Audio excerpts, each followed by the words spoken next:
And Dan Shulman joins us on the Jeff Blair Show. Good morning, Dan. Morning, Jeff. There's a lot of concern about this, David Ortiz publicly lobbying for Edwin, first of all, I guess in a very loose way, people may look at this as tampering, but I think for it to really be tampering, it's got to be a club executive, does it not? This is kind of new territory, though. And I think if this wasn't David Ortiz, I think more people would be saying, hey, now, wait a minute, you shouldn't be doing this. But David Ortiz is on, a magic carpet ride all year, right? So he can get away with anything that he wants. Mm-hmm.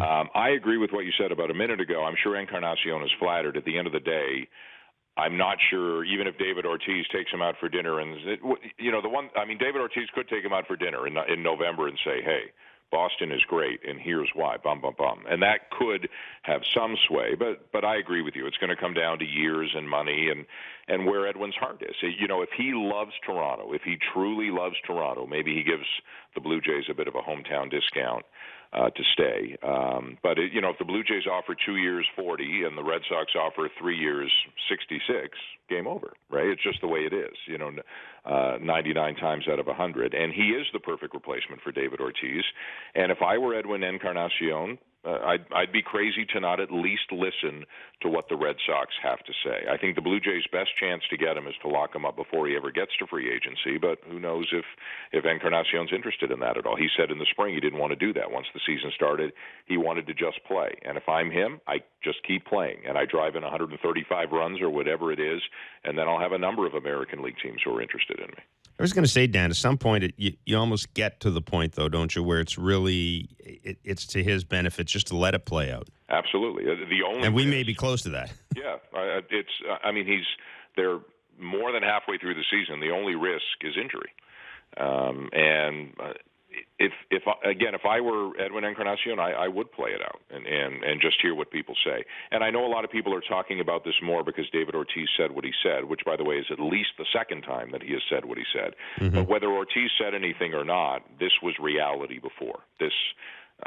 Ortiz is retiring. Edwin's contract is up. The Red Sox will need a bat, et cetera, et cetera. If you don't have to connect very many dots to see this as a possibility. Are you a little surprised that there hasn't been any movement towards getting Edwin or Jose Bautista signed? And and I admit I'm taking Paul Kinzer, Edwin's agent, and Edwin.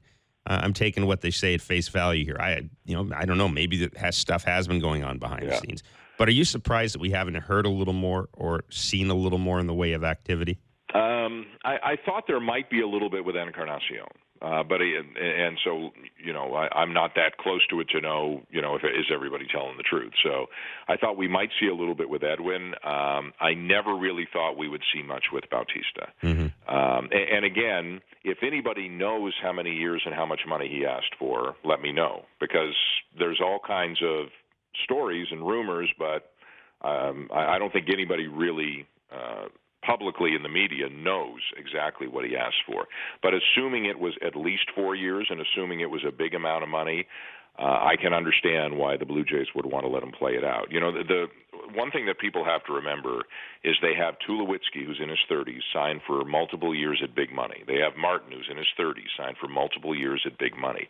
You have to be careful how many older guys you have signed for huge money, because as they get older, you risk turning into the Philadelphia Phillies of 2-3 years ago if they all get old at the same time. So, Mark Shapiro and Ross Atkins look at this a little bit differently than, Joe Sixpack does, who's a fan of the Blue Jays, and I get that. But I think each side has to understand the other's point of view, and sometimes the prudent thing to do is to play a situation out and not rush into anything. And I still think there's a chance Encarnacion will be back. I think there's less of a chance Bautista will be back, and I think there's zero chance both of them will be back.